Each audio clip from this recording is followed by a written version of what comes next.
मैं एक दिन विकास सर को सुन रहा था, तो विकास सर ने एक बहुत अच्छी बात बोली। उन्होंने कहा कि हम कागज़ पर तो लोकतंत्र हो गए हैं, लेकिन अभी मन से और मानसिक रूप से होने में हमें शायद एक लंबा वक़्त लगे। और आप सोच रहे होंगे मैं ऐसा क्यों कह रहा हूँ या सर ने ऐसा क्यों कहा? इसके आपको कई उदाहरण मिलेंगे। ये जो जनप्रतिनिधि होते हैं जिनको आप चुनते हैं कि आप जाइए विधान सभा में बैठकर विधान बनाइए, इस व्यवस्था के लिए कानून बनाइए। सबसे पहले यही तोड़ते हैं, सबसे पहले इन्हीं यही कानूनों का सत्यानाश करते हैं। अभी आपने देखा कि किस तरीके से जो पिछोर विधायक है प्रीतम प्रीतम लोधी, है ना? उसका एक बेटा है, मैं पता नहीं उस दुष्ट का नाम तो भूल गया हूँ। उसने कुछ लोगों पर थाल चढ़ा दी और इसके बाद उसकी अकड़ और उसके बाप की यानी प्रीतम सिंह लोधी की आईपीएस जैसे अधिकारी को धमकी देना और लगातार मुक्का दिखाना और तरह-तरह की बातें करना। ये बताता है कि नेता अभी भी इस मानसिकता से या इस तरीके के कुछ घराने हैं जो इस से ग्रसित हैं कि वो अभी भी इस देश के राजा हैं, ये संपत्ति उनकी है, देश उनका है, ये बात होती है, वो जैसे चाहे रह सकते हैं, रोडों पर जैसे चाहे चल सकते हैं। आप इसका 1-2 उदाहरण और देखेंगे, जैसे वो इंदौर का एक विधायक है गोलू शुक्ला, उसका बेटा देखो वो कभी भी रात में मंदिर में चला जाता है, नियमों की धज्जियाँ उड़ा देता है। इसके अलावा आप देखेंगे सिंधिया फैमिली को देखिए, उनके अंदर आज भी मानसिकता भरी हुई है, जिस तरीके से वो रहते हैं, तो जा रहे हैं, उनका स्वागत हो रहा है राजशाही तरीके से। और चाहे फिर वो उत्तर प्रदेश के राजा भैया हों, उनके बच्चों की आप सिक्योरिटी देखो, पुलिस लगी उनके पीछे और उनका पूरा क्षेत्र पैर पड़ता है। हो सकता है सम्मान हो, मैं नहीं कह रहा हूँ, बिल्कुल रिस्पेक्ट होती है। लेकिन ये कहीं न कहीं इस बात के सिग्नल हैं या संकेत हैं कि अभी भी नेताओं के अंदर, पॉलिटिशियन के अंदर ये मानसिकता है, ये वो राजाशाही वाली व्यवस्था है। ये आम जनता को या इस व्यवस्था को स्वीकार नहीं कर पाए। ये मजबूरी में मीडिया के सामने, कागज़ों पर ये स्वीकार कर लेते हैं कि हाँ, लोकतंत्र है, वैसा है। लेकिन हकीकत में बिल्कुल कतई नहीं मानते हैं। जब इनकी बात आती है, इनकी फैमिली की बात आती है, तो ये लोकतंत्र की जो पुंगी है, उसको बनाकर ये रंगा फेंक देते हैं और ये आपसी में डेमोक्रेसी डेमोक्रेसी खेलते हैं। कोई एक और अभी कोई विधायक है जिसने अलीराजपुर में जनपद सीओ जनपद पंचायत की जो सीईओ है उसको धमकी दी कि तुझे गाड़ दूँगा और उसको कोई सज़ा नहीं है। उसकी क्या नाम से कोई पनिशमेंट नहीं है। तो ऐसे एक नहीं, मतलब हर राज्य में, हर पार्टी में, हर सरकार में ऐसे विधायक हैं, नेता हैं जो मानते हैं कि वो राजा हैं, वो बाप हैं इस व्यवस्था के, इस देश के और उनका कोई कुछ नहीं बिगाड़ सकता है। और अगर आपको ये भी लगता है कि कोई किसी नेता ने कोई अपराध किया है और उस पर थानेदार या टीआई या एसआई या कांस्टेबल इस तरह का अधिकारी कोई कार्रवाई कर दे, तो आप गलतफ़हमी में हैं। नेताओं के खिलाफ अगर कोई कुछ कर सकता है, तो वो एकमात्र चीज़ है, वो है पार्टी। पार्टी चाहे तो उनके साथ सबसे खराब, सबसे बुरा बर्ताव कर सकती है, उन्हें दंडित कर सकती है।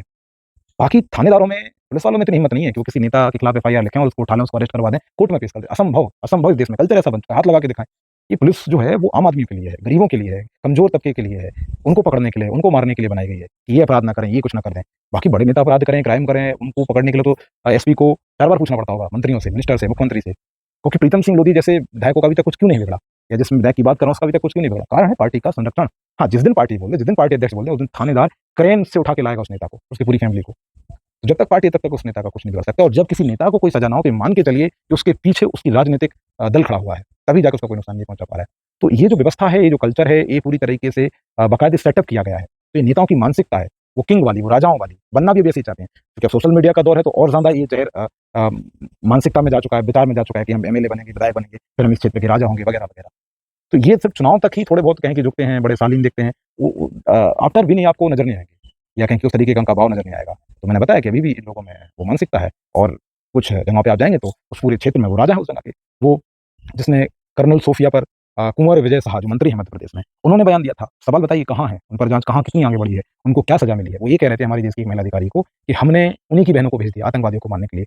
30 अगस्त में, बहुत ही घटिया बयान। लेकिन सवाल है कहाँ कार्रवाई पहुँची? पार्टी ने उन पर क्या एक्शन लिया? पार्टी ने उनको कहाँ निलंबित किया? क्या दंड दिया है? क्या पार्टी बता सकती है? तो ये मान के चलिए कि ऐसा कुछ भी नहीं होने वाला। जब भी नेता कोई बड़ा कांड करे, तो बस शुरुआती दिनों में थोड़ा बहुत मीडिया में चर्चा में रहेगा, हाइलाइट रहेगा, लेकिन असल में उसे कोई ऐसी सज़ा मिलने वाली है नहीं, जिसकी उम्मीद आप कर रहे हैं और कुछ समय बाद आप सभी भूल जाते हैं। तो ये भी व्यवस्था का ये हिस्सा बन चुका है और ये लगातार चलेगा, ये ट्रेंड बढ़ेगा और ज़्यादा इसमें वृद्धि होगी। तो ये कानून तोड़ने पे सज़ा का जो प्रावधान है, वो आम आदमी के लिए है। ठीक है? ऐसे कोई बड़े नेताओं के लिए नहीं है। अगर आप ये कोई अपेक्षा कर रहे हैं इस देश में रहकर कि डेमोक्रेसी, लोकतंत्र आ गया, तो ये बहुत लंबा वक़्त लगेगा। लोकतंत्र एक बहुत बड़ी परिभाषा होती है, बहुत बड़ा शब्द होता है। उसके बहुत महत्वपूर्ण मायने होते हैं, जिसको लागू करने में भी देश काफ़ी पीछे है और उम्मीद करते हैं कि शायद कुछ सालों में कुछ ऐसे दमदार नेता आएँ, पार्टियाँ आएँ, जो इसको सही तरीके से कहें कि लागू करें तो ज़्यादा बेहतर होगा। तो देखते हैं अभी और आपको ऐसी घटनाएँ देखने को मिलेंगी। ये ना तो ये कोई पहली घटना है और आखिरी तो कतई नहीं है कि आप सोचेंगे ऐसा कोई आगे केस देखने को नहीं मिलेगा। लगातार मिलेगा इन्हीं पार्टी